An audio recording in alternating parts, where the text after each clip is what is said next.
bonsoir, amis de l'histoire. Aujourd'hui, nous allons nous intéresser au parcours d'une unité française trop peu connue malheureusement, et qui a connu les grandes heures de la Révolution française et de la période napoléonienne. Je vous présente les carabiniers à cheval. Mais avant de se lancer dans l'aventure de cette période, il est important d'en revenir aux origines.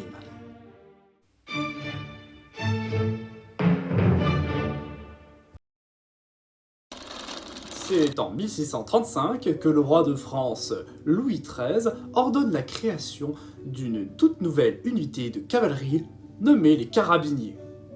Ils connaissent leur premier fait d'armes lors de la bataille de Rocroi en 1643.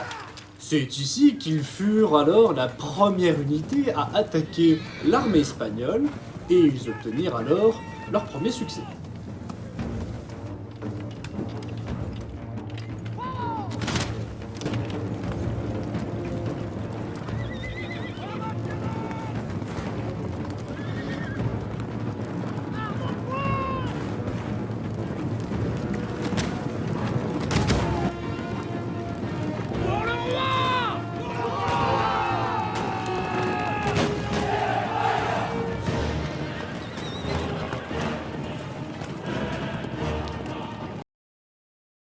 Ce qui n'empêche pas pour autant leur suppression quelques années plus tard.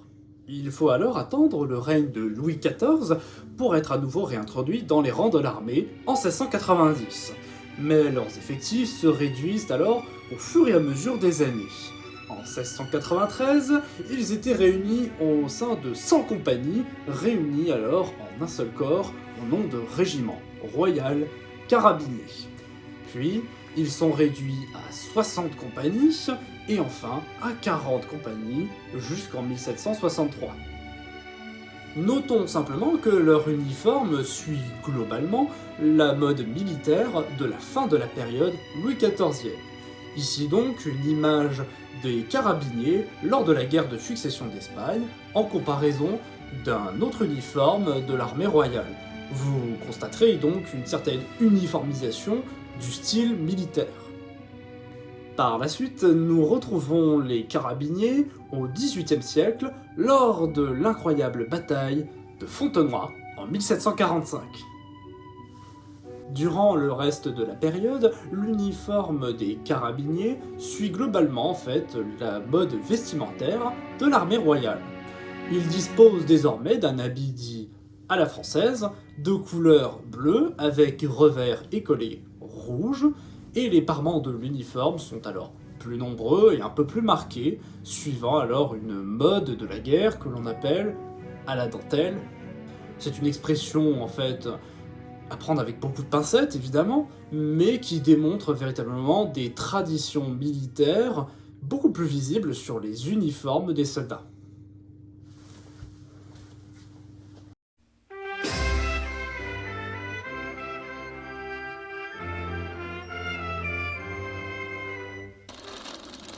Dans les feux de la Révolution, la France entre en guerre contre l'Autriche et la Prusse à partir du 20 avril 1792. Mais l'armée de la naissante République entre en guerre avec un équipement de l'ancienne armée royale. Ce puisque la France n'ayant pas eu le temps de bâtir une nouvelle armée. Les carabiniers font alors l'œuvre d'un renflouement des effectifs permettant le recrutement de près de 400 hommes dans le cadre de la campagne de 1792, ce qui permet alors de répartir les hommes en 2 régiments de carabiniers.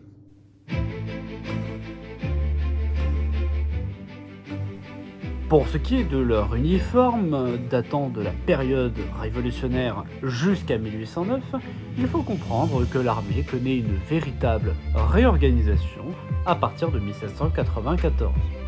Dans cette réorganisation, les carabiniers gagnent le titre honorifique de grenadier des troupes à cheval, dénomination qui leur accorde le port du bonnet d'oursin. Pour ce qui est du reste de l'habit, ils portent l'habit bleu national, les parements et revers écarlates, le collet bleu, le bonnet d'oursin, la bandoulière et le ceinturon jaune bordé de galons blancs. Ceci est étant tirés de l'état militaire de 1802. Leur équipement au début des guerres de la Révolution se compose de cette manière. Une carabine équipée avec sa baïonnette, un sabre modèle 1777, ainsi que 2 pistolets. Pour ce qui est du sabre modèle 1777, ce dernier dispose au début des guerres révolutionnaires d'insignes de la royauté qui sont alors rapidement rayés par les hommes.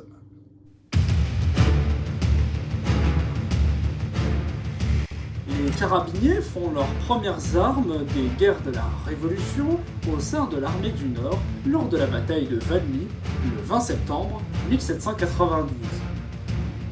Ensuite, nous les retrouvons à Arlon en 1793. Lors de cette journée, ils chargent près de 4 fois avec tellement de violence contre les dragons autrichiens qu'ils reçoivent le titre honorifique de la part des soldats de boucher de l'armée. Pas vraiment des fleurs, ces gens. C'est d'ailleurs durant cette année 1793 que les carabiniers vont faire la plupart de leurs faits d'armes lors des guerres de la Révolution française. Kaiserslautern en 1793, Froschwiller et Wissembourg. Ils resteront ensuite en garnison pendant un temps dans la Moselle durant l'année 1795.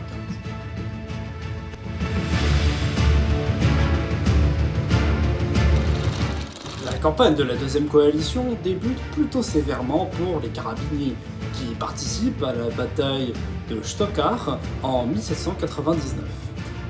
Puis participent au combat de Odenheim le 2 décembre 1799, où les pertes sont décrites comme étant terribles. Tous les officiers alors, durant ce combat, du 1er régiment de carabiniers sont mis hors de combat, durant en fait la bataille, mais s'illustre par l'anéantissement de près de 400 cuirassiers autrichiens.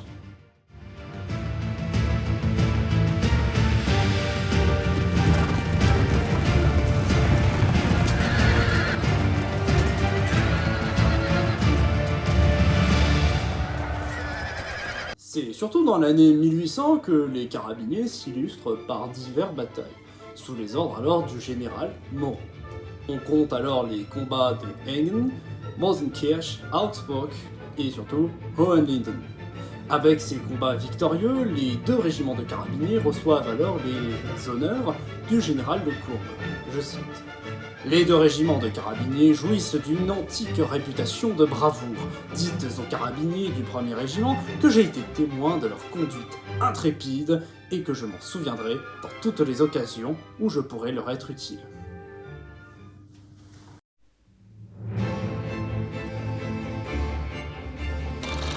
Pour continuer les félicitations données à l'unité, les carabiniers accompagnent le cortège impérial partant des Tuileries jusqu'à Notre-Dame le 2 décembre 1804, donc le jour du sacre de Napoléon. Ils ouvrent alors le cortège impérial avec à leur tête le prince Joachim Murat et donc participent grandement à la propagande impériale. Ils accompagnent également le nouvel empereur des Français lors de la cérémonie de distribution des aigles à l'armée, donnée le 14 décembre de cette même année.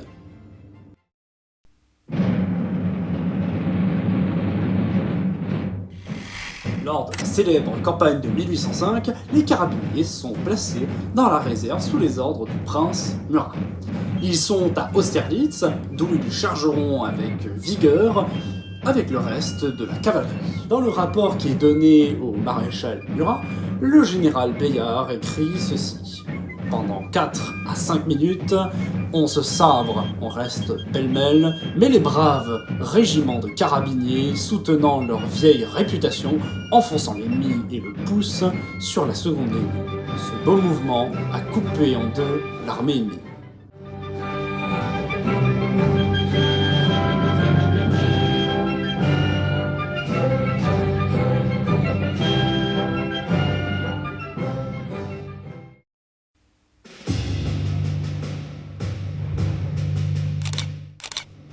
Après le froid quelque peu glaçant de la bataille d'Austerlitz, nous continuons avec la 4e guerre de coalition, celle engagée contre la Prusse en 1806. Les carabiniers sont alors toujours donnés à la réserve. Cette fois, leur rôle est d'engager la poursuite des fuyards prussiens. Leur engagement dans cette guerre est un peu plus en retrait et un peu plus secondaire que d'habitude. Par ailleurs, ils sont à Varsovie le jour même de la terrible bataille d'Eylau, qui se passe du 7 au 8 février 1807.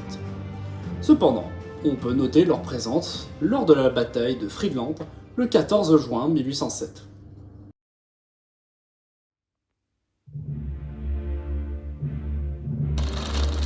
Pour ne pas changer, lors de la campagne d'Autriche en 1809, les 2 régiments de cavalerie sont placés dans la réserve et font acte de leur réputation lors de la 2e journée de la bataille de Wagram les 5 et 6 juillet 1809. Durant ce combat, le 1er régiment perd près de 142 hommes et 200 chevaux. Les taux de perte sont alors très élevés tant pour cette unité que pour le reste de l'armée napoléonienne.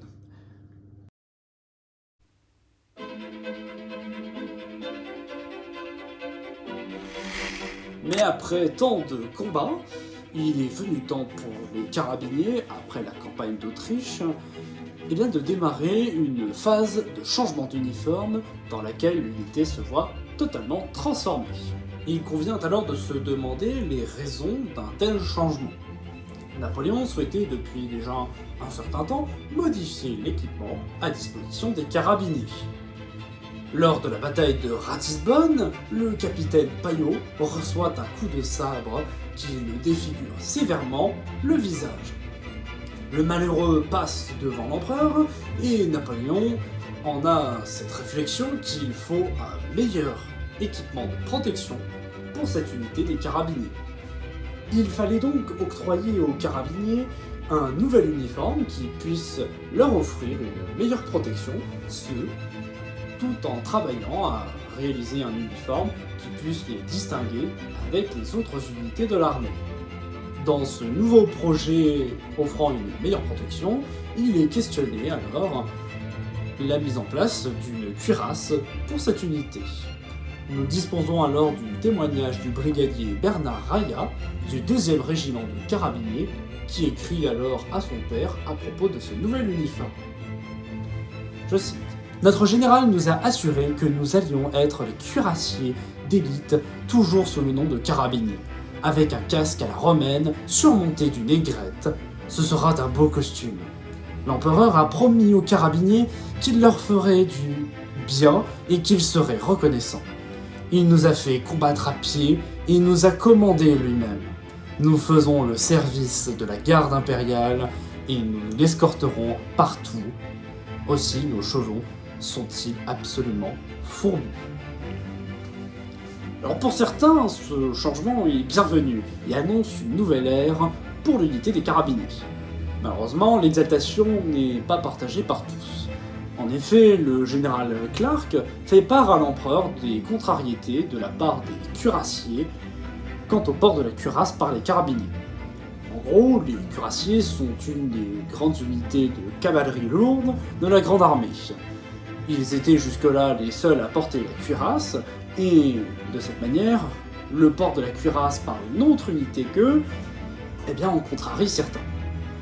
Alors de cette problématique, il est décidé que l'équipement cuirassé des carabiniers sera d'une autre teinture que celui des cuirassiers, ce dans un objectif de faire la distinction claire, nette et précise entre les carabiniers et les cuirassiers.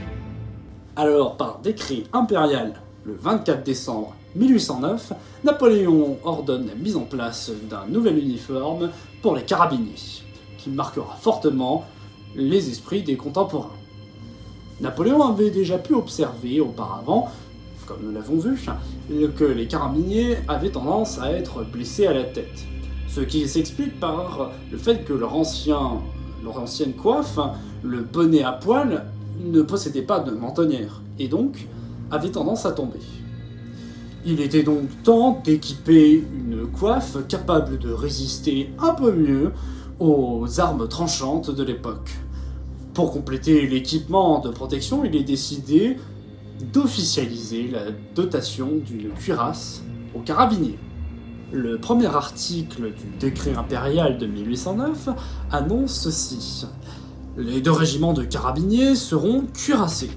Il nous sera présenté un projet de cuirasse et de casque qui, en maintenant une différence entre les carabiniers et les cuirassiers, procure cependant aux carabiniers les mêmes avantages. À cet effet, aussitôt que les 10 régiments seront cuirassés, leurs fusils leur seront supprimés. De cette manière, les carabiniers perdent leur arme à feu pour se concentrer essentiellement sur la pratique du combat au corps à corps et du choc à cheval. Le casque choisi pour les carabiniers est dit à l'antique pour une meilleure protection de la tête, mais également pour des raisons esthétiques. Reste alors la question de la couleur de l'uniforme. Plusieurs modèles sont alors proposés auprès de Napoléon. Nous avons le rouge ou le bleu qui sont plutôt classiques dans l'armée française puisque correspondant aux couleurs nationales, mais également le noir ou le blanc. Il faut alors faire un tri. L'Acué de Quessac, ministre de la guerre en ce temps, écarte d'emblée la couleur noire. Quant au rouge ou bleu, les difficultés quant au prix de la teinture font logiquement basculer le choix du nouvel uniforme vers le blanc. On choisit cependant des parements de couleur bleu céleste, choix visiblement alors lancé par la nouvelle impératrice des Français, Marie-Louise. Maintenant que nos carabiniers ont revêtu leur plus bel uniforme, il est temps de partir pour la plus grande aventure napoléonienne, la campagne de Russie.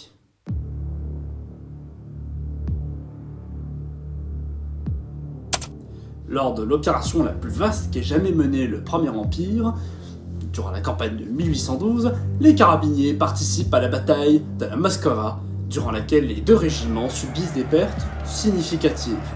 Mais fiers de leur uniforme flambant, ils font preuve d'un moral solide lors de la charge. Le général Giroy de l'artillerie de la garde raconte ceci. Les carabiniers français postés plus en avant souffrirent aussi beaucoup, surtout de la mousqueterie dont les balles résonnaient sur leurs armures.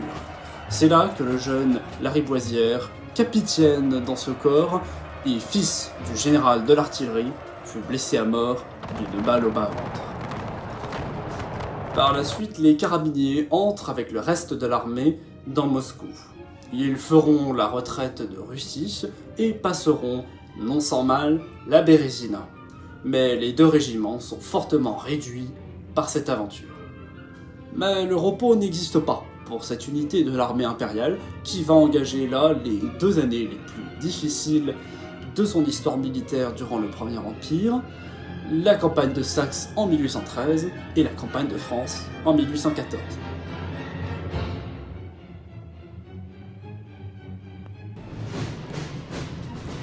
Leipzig, 16 au 19 octobre 1813. Les carabiniers baissent la tête. Au-dessus d'eux, les boulets fusent et ils doivent affronter des vagues de cavaliers innombrables.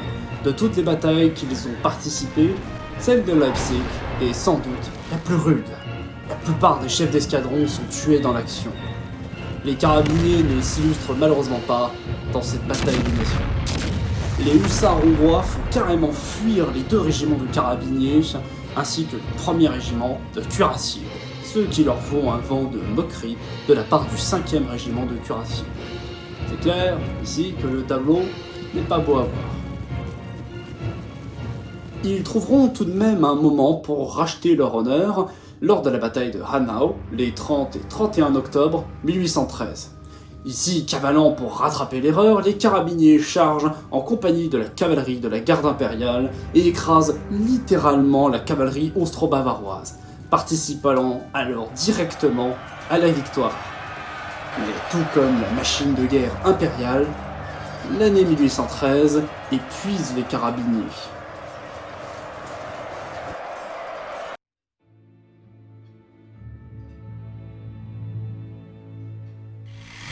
Suivant les pas de leur empereur, ces cavaliers à l'armure brillante vont donner tout ce qu'ils ont pour défendre le territoire national. La France est attaquée. Mais malgré un acharnement certain et une présence lors de nombreuses batailles, la gloire ne semble plus être de ce monde pour ces hommes. Ils sont plusieurs fois battus ou bousculés par la cavalerie russe, en nombre bien supérieur. Les cuirasses, avec le temps, rouillent et deviennent lourdes à porter. Mais si vous connaissez l'épopée napoléonienne, vous savez aussi bien que moi, ce n'est pas la fin. Enfin, pas encore.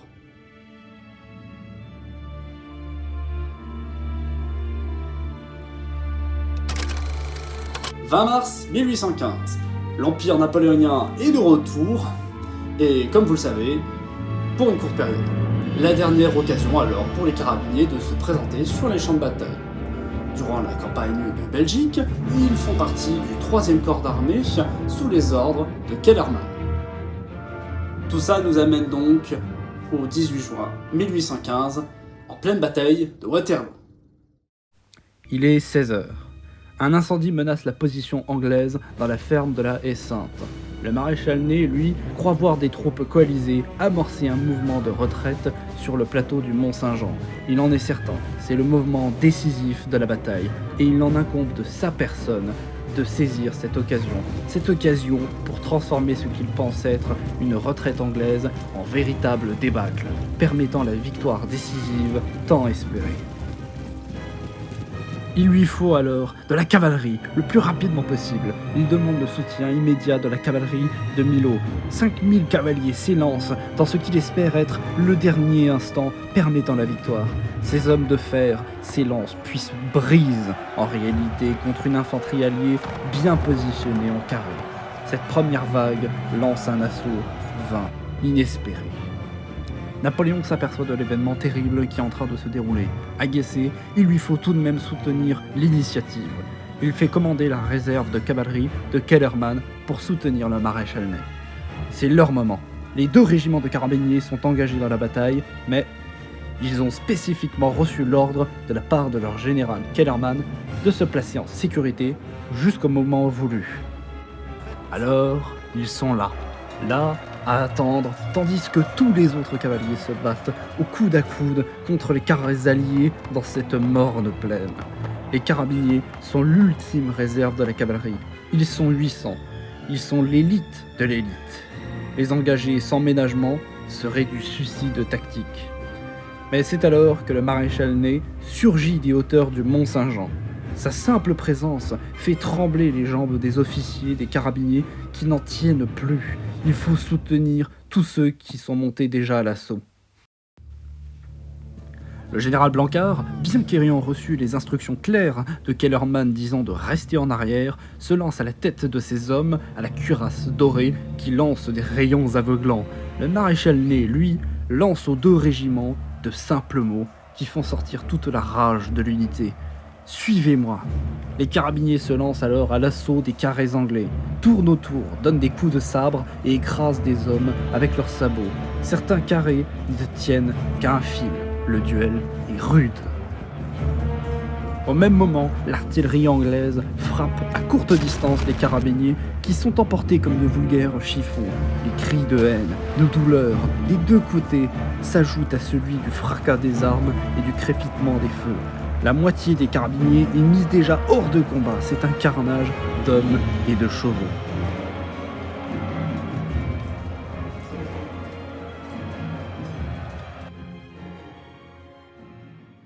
Parmi les victimes, il nous reste un vestige, la cuirasse d'un homme, celle de Antoine Fauveau. Il avait rejoint l'armée impériale en 1815. Il meurt alors à l'âge de 23 ans. L'homme a été transpercé de part en part dans sa charge frénétique par un boulet anglais. Ce témoignage matériel nous laisse sans voix devant l'imagination de la violence qu'a pu être les combats lors de cette journée où tout a été décidé. 2 impacts de balles sont également visibles et sont des traces indélébiles de l'intensité du combat qui a eu lieu ici entre les géants que sont la Grande Armée et l'armée des coalisés en 1815.